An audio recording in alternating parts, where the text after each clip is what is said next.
എല്ലാവർക്കും നമസ്കാരം. എൻ്റെ പുതിയ വ്ളോഗിലേക്ക് സ്വാഗതം.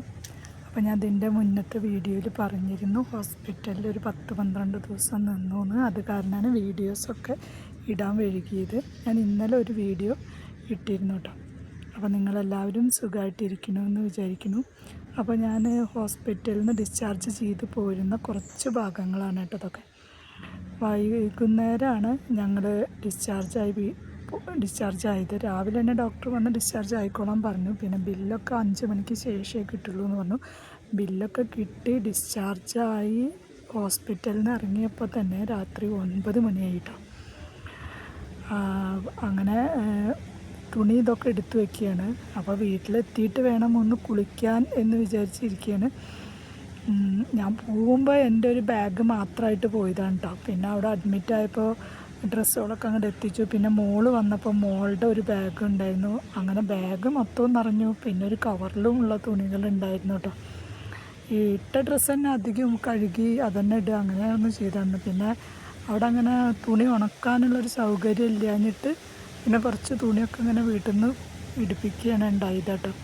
അങ്ങനെ ഞങ്ങൾ ഡിസ്ചാർജ് ബില്ലൊക്കെ കിട്ടിയതിൻ്റെ ശേഷം മരുന്നൊക്കെ വാങ്ങിക്കാൻ വേണ്ടി പോവുകയാണ്. ഇപ്പം ഞാനും മോളും മാത്രമേ ഉള്ളൂ. എൻ്റെ അനിയൻ വന്നിട്ട് അവൻ ജോലി കഴിഞ്ഞ് കാറും കൊണ്ട് വരാമെന്ന് പറഞ്ഞിട്ടുണ്ടായിരുന്നു. അപ്പോഴേക്കും എല്ലാം ചെയ്ത് നിൽക്കാൻ എന്ന് വിചാരിച്ചു. അപ്പോൾ ഞാൻ വേഗം മരുന്നും ഇതൊക്കെ വാങ്ങിച്ചു.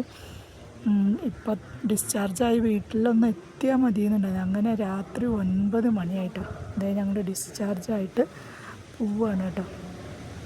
പിന്നെ വീട്ടിലെത്തിയപ്പോൾ സമയം 11:15 രാത്രി. അങ്ങനെ ഞങ്ങൾ വീട്ടിലേക്കുള്ള യാത്രയിലാണ്. അത്യാവശ്യം നല്ല ദൂരമുണ്ട് വീട്ടിലേക്ക്. അപ്പോൾ അതേ അനിയൻ വന്ന് ഗേറ്റൊക്കെ തുറക്കണം കേട്ടോ. ഗേറ്റ് തുറക്കാൻ തന്നെ വയ്യ, അത്രയും പട്ടകളൊക്കെ വീണ് കിടക്കുന്നുണ്ട്. അപ്പോൾ രാത്രി ആവുകൊണ്ട് എന്തൊക്കെയാണ് വീണ് കിടക്കുന്നതെന്നൊന്നും അറിയില്ല. എന്നിട്ട് മോള് പോയിട്ട് ലൈറ്റൊക്കെ ഇട്ടു. കാറിൻ്റെ വെളിച്ചത്തിലാണ് ഇപ്പോൾ ഗേറ്റൊക്കെ തുറന്ന് അങ്ങനെ പട്ടകളൊക്കെ അങ്ങോട്ട് എടുത്തിട്ടു. പിന്നെ അടുത്തുള്ള വീട്ടിലുള്ള എല്ലാവരും കടന്നിരുന്നു കേട്ടോ. എന്താ വെച്ചാൽ രാത്രി 11:15 അപ്പോൾ എല്ലാവരും നല്ല ഉറക്കത്തിലാണ്. അങ്ങനെ ഞങ്ങളെ ഇവിടെ ഇറക്കിയിട്ട്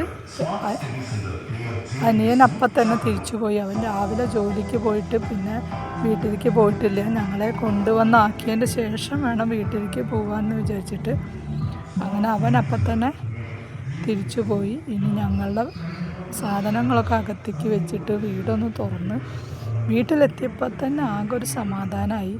വീട്ടിലെത്തിയല്ലോ എന്നുള്ളത്. ഇനി വീടിൻ്റെ അവസ്ഥ എന്താണെന്നുള്ളതൊക്കെ രാവിലെ അറിയുള്ളൂ. ഇപ്പോൾ ഒന്നും ചെയ്യണില്ല. വടക്കോട്ടത്തെ ഗ്രില്ലൊന്നും തുറന്നിട്ടില്ല. ഉമ്മറത്തെ വാതിൽ തുറന്നു. ഒന്ന് ഉള്ളിൽ കിടന്നാൽ മതി, നമ്മളെ വീട്ടിലൊന്ന് കിടന്നാൽ മതി എന്നുള്ള അവസ്ഥയായി. ഇത്രയും ദിവസം ഹോസ്പിറ്റലിൽ എല്ലാവരും ഉള്ള ഒരു ഇതിൽ കിടക്കുമ്പോൾ എന്തോ പോലെ തോന്നിയത്. അങ്ങനെ മോളിതേ വീടിൻ്റെ വാതിലൊക്കെ ഒന്ന് തുറന്ന് ഒന്ന് അകത്തേക്ക് പോകും. നമുക്ക് നമ്മളെ വീട്ടിലെത്തിയാൽ തന്നെയാണ് ഒരു സമാധാനമുള്ളൂ. അങ്ങനെ അതേ ലൈറ്റൊക്കെ ഇട്ടു. ഇനി നമ്മൾ വന്ന് മേലൊക്കെ ഒന്ന് കഴുകണം. ഭക്ഷണം ഒരുപാട് ഹോട്ടലിൽ ചോദിച്ചു കേട്ടോ. എവിടെയില്ല. എത്രയും നേരം വൈകിയ കാരണം ഒക്കെ പൊറോട്ടയുള്ളൂ. ഞങ്ങളെല്ലാവരും ചപ്പാത്തി വാങ്ങി കഴിക്കാമെന്ന് ചോദിച്ചു. അപ്പോൾ എവിടെയില്ല. സമയം 11:15 ആയതുകൊണ്ട് ഒരു ഹോട്ടലിലും ഇല്ല. പിന്നെ ആകെ കിട്ടിയത് ഒരു ബിരിയാണിയാണ് കേട്ടോ. ബിരിയാണിയൊന്നും വേണ്ട. രാത്രി ഇത്രയും വൈകി ബിരിയാണി കഴിക്കണമെന്നും ശരീരത്തിന് നന്നല്ലല്ലോ. ചപ്പാത്തി മതി എന്നാണെന്ന് വിചാരിച്ചിരുന്നിട്ട് ചപ്പാത്തി അന്വേഷിച്ചപ്പോൾ എവിടെയില്ല. പിന്നെ പൊറോട്ടയല്ല, അതിലും നല്ലത് പിന്നെ ബിരിയാണി അല്ലേ എന്ന് വിചാരിച്ചു ഒരു ബിരിയാണി വാങ്ങിച്ചു. അപ്പോൾ ഏട്ടൻ അതൊന്നും വേണ്ട എന്ന് പറഞ്ഞു. ഏട്ടൻ 2 റോബസ്റ്റ് പഴം വാങ്ങിയിട്ടില്ല. അതിലൊരു പഴം മാത്രമാണ് കഴിച്ചിട്ട് അന്ന് കിടന്നത് കേട്ടോ. ഭക്ഷണത്തിനൊന്നും വലിയ രുചിയില്ല, എന്നാലും എന്തെങ്കിലും കഴിച്ചാലല്ലേ ഗുളികയൊക്കെ കഴിക്കാൻ പറ്റുള്ളൂ എന്ന് വിചാരിച്ചിട്ട്. പക്ഷെ വീട്ടിൽ വന്ന് കയറിയപ്പോൾ എന്താണെന്ന് വെച്ചാൽ കുടിക്കാൻ വരെ വെള്ളമില്ല. നമ്മൾ അന്ന് 10-12 ദിവസം മുന്നേ ഉണ്ടാക്കി വെച്ച ചുക്കുവെള്ളമൊന്നും എടുത്ത് കുടിക്കാൻ പറ്റില്ലല്ലോ. വീട്ടിൽ ആരും ഇല്ലാതെ ഒറ്റയ്ക്ക് കയറി വരുമ്പോൾ വലിയ വിഷമമാണ് കേട്ടോ. വെള്ളം കൂടി വെച്ച് അത് ചൂടാറിയിട്ട് വേണം കുടിക്കാൻ എന്നുള്ള അവസ്ഥയാണ്. അങ്ങനെ ഞാൻ വന്ന ഉടനെ കുറച്ച് വെള്ളമൊക്കെ വെച്ചു. ഇപ്പോൾ തൽക്കാലം ഇന്നേക്ക് രാത്രിയിലേക്ക് മാത്രം, ബാക്കിയൊക്കെ രാവിലെ എണീറ്റ് ചെയ്യാമെന്ന് വിചാരിച്ചിട്ട് വെള്ളം വെച്ചു. അത് ചൂടാറാൻ വെച്ചിട്ടാണ് മേല് കഴുകാനൊക്കെ പോയി. വന്നിട്ട് പിന്നെ ഏട്ടന് ഗുളികയൊക്കെ കഴിക്കാനുണ്ട്. ഗുളികയൊക്കെ എടുത്തു കൊടുത്തു.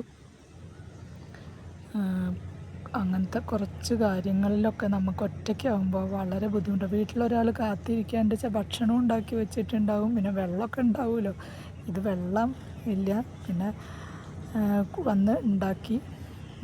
പിന്നെ രാവിലെ ആവാമല്ല എന്ന് വിചാരിച്ച് അങ്ങനെ കിടന്നു. കിടക്കാനൊന്നും ഒട്ടും സമാധാനമില്ല കേട്ടോ. എന്താ വെച്ചാൽ ഒരുപാട് തുണിയുണ്ട്, വീടൊക്കെ ഒന്ന് അലങ്കോലമായിട്ട് കിടക്കുക. അതൊക്കെ ഒന്ന് വൃത്തിയാക്കി എടുക്കാൻ കുറച്ച് ദിവസം തന്നെ ഇനി കഷ്ടപ്പാടുണ്ട് എന്നാണ് തോന്നുന്നത്. എന്താ വെച്ചാൽ ഇതൊക്കെ ഒന്ന് വൃത്തിയാക്കി ഒരുപാട് തുണികളൊക്കെ ഒന്ന് കഴുകി, അതിൻ്റെ കൂടെ ഏട്ടൻ്റെ ഭക്ഷണം അതൊക്കെ ചിട്ടയായിട്ട് കൊടുക്കൽ, പിന്നെ മോളെല്ലാറ്റിനും ഹെൽപ്പ് ചെയ്യും കേട്ടോ. അവളെല്ലാ കാര്യങ്ങൾക്കും ഉണ്ടാവും. അപ്പം ഇനിയിപ്പോൾ രാത്രി വെറുതെ അങ്ങോട്ട് പോയി കിടന്നാൽ പറ്റില്ലല്ലോ, രാവിലേക്ക് എന്തെങ്കിലും ഒന്ന് ഉണ്ടാക്കണ്ടേന്ന് വിചാരിച്ചിട്ട് ഞാൻ പുട്ടിന് ചെറുപയർ ഇടാമെന്ന് വിചാരിച്ചിട്ട് കുറച്ച് ചെറുപയർ വെള്ളത്തിലിട്ടു. പിന്നെ പച്ചക്കറിയൊക്കെ ആകെ നാശമായി കിടക്കുന്നുണ്ട് കേട്ടോ. പിന്നെ ഈ മാങ്ങ ഒരു ചക്ക ഉണ്ടായിരുന്നു, അത് രണ്ടും അമ്മ അനിയൻ്റെ അടുത്ത് കൊടുത്തയച്ചതാണ്. അവൻ ആ കാറിൽ വെച്ചിട്ട് ഇങ്ങോട്ട് കൊണ്ടുവന്നതാണ്.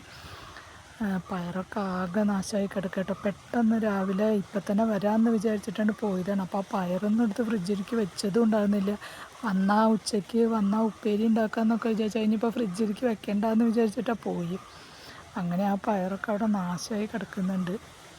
പിന്നെ അതൊന്നും ശ്രദ്ധിച്ചില്ല, അതൊന്നും കണ്ടു എന്ന് വിചാരിച്ചാൽ നമുക്കതൊക്കെ ക്ലീൻ ചെയ്ത് കിടക്കണം എന്നൊക്കെ തോന്നും. ഇപ്പോഴേ സമയം 11:15 വന്ന് ബാക്കി എല്ലാ പരിപാടിയും കഴിഞ്ഞപ്പോഴേക്കും രാത്രി 1 മണിയായി. അങ്ങനെ വാതിലടച്ചു പോയി കിടന്ന് പിന്നെ രാവിലെ ഞാൻ എണീറ്റ് ഉമ്മർത്തെ വാതിലൊക്കെ ഒന്ന് തുറന്ന് നോക്കിയിട്ടോ.